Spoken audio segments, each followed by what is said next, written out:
Hello and welcome students, আশা করি তোমরা সকলেই খুব ভালো আছো। জ্ঞানজ্যোতি কোচিং স্টুডিওর পক্ষ থেকে তোমাদের সবাইকে আরও একবার স্বাগত। তো আমি মীরা ম্যাম, আমি আজকে তোমাদের বেঙ্গলি তোমাদের সেমিস্টার থেকে বেঙ্গলি সাবজেক্ট থেকে আবার একটি নতুন টপিক নিয়ে চলে এসেছি।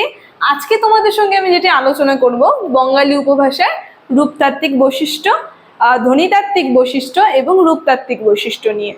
তো বৈশিষ্ট্যগুলি আলোচনা শুরু করার আগে তোমাদের ছোট্ট করে একটা ইনফরমেশন দিয়ে দিই। বোর্ডের কর্নারে তোমরা দুটো নাম্বার দেখতে পাচ্ছ, এটা হচ্ছে আমাদের জ্ঞানজ্যোতি কোচিং সেন্টারের হেল্পলাইন নাম্বার। এখানে তোমাদের অনলাইনে ক্লাস করানো হয় এবং তার সঙ্গে তোমাদের নোটসও দেওয়া হয়। তোমরা যদি অনলাইনে ক্লাস করতে চাও এবং নোটস পেতে চাও তাহলে অবশ্যই এই নাম্বার দুটির সঙ্গে যোগাযোগ করো। তাহলে বেশি কথা না বাড়িয়ে আমি আমার বিষয়টি শুরু করছি।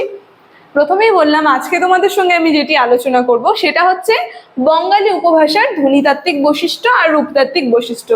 এর আগে আমি যেরকম উপভাষা হচ্ছে 5 প্রকার, এটা নিয়ে আমি ভিডিও বানিয়েছি। এর আগের ভিডিওতে আমি আলোচনা করেছি। উপভাষা 3টা উপভাষা নিয়ে আলোচনা হয়ে গেছে। তো এটা হচ্ছে 4 নম্বর উপভাষা। হ্যাঁ, এটা হচ্ছে 4 নম্বর উপভাষা।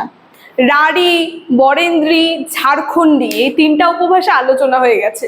আজকে আলোচনা হবে বঙ্গালী উপভাষার রূপতাত্ত্বিক বৈশিষ্ট্য এবং ধ্বনিতাত্ত্বিক বৈশিষ্ট্য এবং রূপতাত্ত্বিক বৈশিষ্ট্য। তো দেখো, বঙ্গালী উপভাষা যে আছে, এই উপভাষার ধ্বনিতাত্ত্বিক বৈশিষ্ট্যতে যদি আমরা দেখি, দেখো আমি প্রথমেই লিখে দিয়েছি, তোমরা একটু দেখো যে অপিনিহিতের ব্যবহার।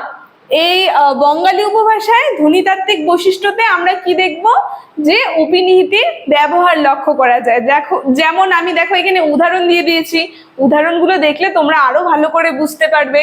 যে কোরিয়া হয়ে গেল কইরা, মানে এ ছিল এ হয়ে গেল, তেমন বলিয়া হয়ে গেল বইলাম। এটা কি হয়, বলিয়া শব্দ হয় শব্দটা, আর এটা কি হয়ে যাচ্ছে, বইলাম। দেখো আজি শব্দটা আছে, আজি হয়ে যাচ্ছে আইজ।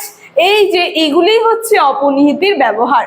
আর দেখো 2 নম্বর বৈশিষ্ট্যতে আমি আলোচনা করেছি, লিখে দিয়েছি, এই যে স, তালিবস্বর, দন্তেস্ব যে আছে, এই ধ্বনিতাত্ত্বিক বৈশিষ্ট্যতে, বঙ্গালী উপভাষার ধ্বনিতাত্ত্বিক বৈশিষ্ট্যতে আমরা কি দেখব, যে তালিবস্বর, দন্তেস্ব যে আছে, এগুলি কি হয়, হতে পরিণত হয়ে যায়। দেখো এই দুটো যে আছে, এই হতে পরিণত হয়ে যায়, হ ধ্বনিতে রূপান্তর হয়। যেমন দেখো আমি উদাহরণ দিয়ে দিয়েছি, উদাহরণটা যদি দেখো আরো ভালো বুঝতে পারবে।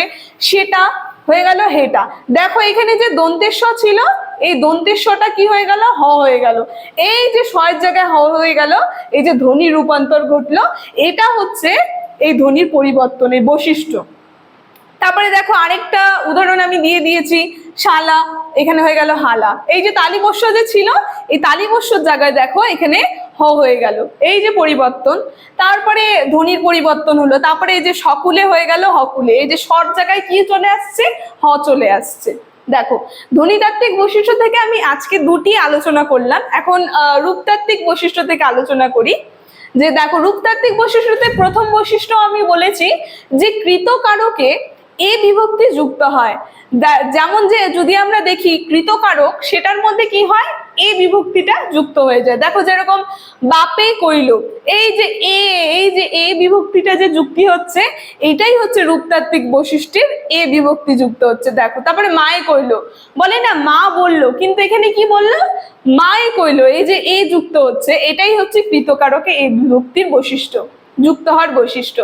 তারপরে 2 নম্বর বৈশিষ্ট্যতে দেখো আমি বলেছি কৃতকারক ছাড়া অন্যান্য কারকে বহুবচনে গো বিভক্তি হয়।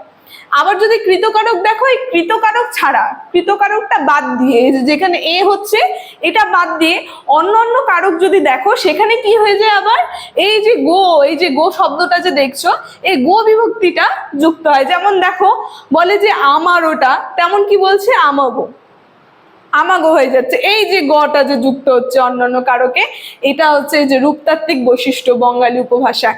আবার দেখো আমাগো খাইতে দিবে বা আমাগো দিয়ে কাজ করাবে, এই যে গো শব্দটা যুক্ত হচ্ছে, এটা হচ্ছে এই রূপতাত্ত্বিক বৈশিষ্ট্য। তো আজকে এই বঙ্গালী উপভাষার ধ্বনিতাত্ত্বিক আর রূপতাত্ত্বিক বৈশিষ্ট্যের আলোচনাটি আমার এতটুকুনি ছিল। আলোচনাটি আমি এখানেই শেষ করলাম। যদি ভিডিওটি তোমাদের ভালো লেগে থাকে অবশ্যই like, comment, share and subscribe করো। Thank you.